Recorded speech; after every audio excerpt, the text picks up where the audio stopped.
मुंबापुरीला हवेच्या प्रदूषणाचा विळखा पडलाय तर गेल्या अनेक वर्षांपासून हा मुद्दा चर्चेत आहे। या प्रदूषणामुळे सर्दी, ताप, खोकल्यासह श्वसनाचे आजार बळावत आहेत। पण आता हे प्रदूषण मुंबईकरांच्या जीवावर उठलेलं आहे, कारण आता मुंबईमध्ये कॅन्सरचे रुग्ण मोठ्या प्रमाणात वाढत असल्याची धक्कादायक माहिती समोर आली आहे। पाहूयात या संदर्भातला आमचा हा सविस्तर रिपोर्ट।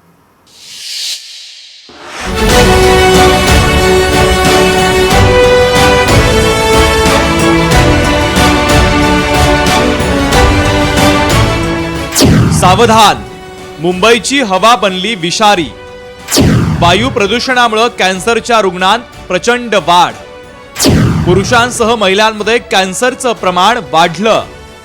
मुंबईमध्ये सध्या वायू प्रदूषणात प्रचंड वाढ झाली आहे, त्यामुळे फुफ्फुसांसह अनेक आजार बळावत असल्याचं समोर येत आहे। धक्कादायक बाब म्हणजे या प्रदूषणामुळे जीवघेण्या कॅन्सरच्या रुग्णांमध्ये कमालीची वाढ झाली आहे।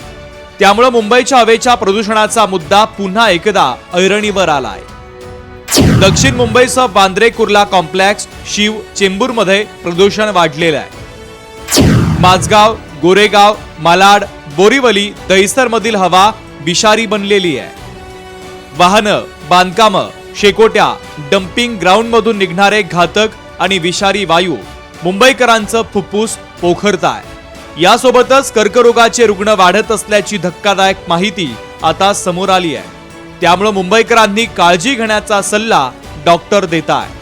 डेव्हलपमेंटची जी कामं आहेत, रोडचं कन्स्ट्रक्शन असेल किंवा मेट्रो सारख्या याचं कन्स्ट्रक्शन असेल, ह्या सगळ्या गोष्टींमुळे मुंबईची वातावरण फार दूषित झालेलं आहे। ही जी काही दूषित हवा आहे, तर हे सुद्धा लंग कॅन्सर सारख्या कॅन्सरचं एक कॉन्ट्रीब्युटिंग कारण आहे। आपण पण एक सर्वसामान्य रुग्ण म्हणून आपली पण काहीतरी काळजी करणं गरजेचं आहे, आणि त्याच्यात सर्वात इम्पॉर्टंट म्हणजे मास्क वापरणं। रेडॉन, नायट्रोजन डायऑक्साईड, ॲस्बेस्टॉसच्या कणांमुळे श्वसनाचे आजार होतात आणि मग त्यातूनच पुढे कर्करोगाचं निदान होण्याचा धोका आहे। डेनोकर्सिनोमा, स्कॅमस सेल कर्सिनोमा आणि स्मॉल सेल या कॅन्सरचा यातून धोका आहे। धक्कादायक म्हणजे तरुण महिलांमध्ये फुफ्फुसाचा कर्करोग वाढत असल्याचं समोर आलंय। 2022 मध्ये 9 लाख महिलांना फुफ्फुसाच्या कर्करोगाचं निदान झालं। त्याप्रमाणे देवनार, मानखुर्द, अणुशक्तीनगर, शिवाजीनगर हे विभाग आजारांचं आगारच बनलेले आहेत। मुंबईत वाढतं प्रदूषण पाहता आता मुंबईची हवा ही विषारी ठरत आहे। खरं तर या विषारी हवेमुळे कर्करोगाचा धोका अधिक वाढत चालला असल्याचं डॉक्टरांचं म्हणणं आहे। मात्र मोठ्या प्रमाणात फुफ्फुसांचे आजार देखील वाढू लागलेले आहेत। खरं तर प्रत्येक सर्वसामान्यांनी आणि मुंबईकरांनी आपल्या प्रत्येकाची काळजी घेणं गरजेचं आहे। मुंबईतील प्रदूषण सर्दी, ताप, खोकल्यांसारख्या आजारांना निमंत्रण आहेच, पण आता या प्रदूषणामुळे कॅन्सरचे रुग्ण वाढत असल्याची धक्कादायक माहिती समोर आली आहे। त्यामुळे सरकार आणि महापालिका प्रशासनानं मुंबईतील प्रदूषणावर तातडीनं उपाययोजना करण्याची मागणी केली जाते आहे आणि मुंबईकरांनी देखील आरोग्याची काळजी घेण्याची गरज आहे।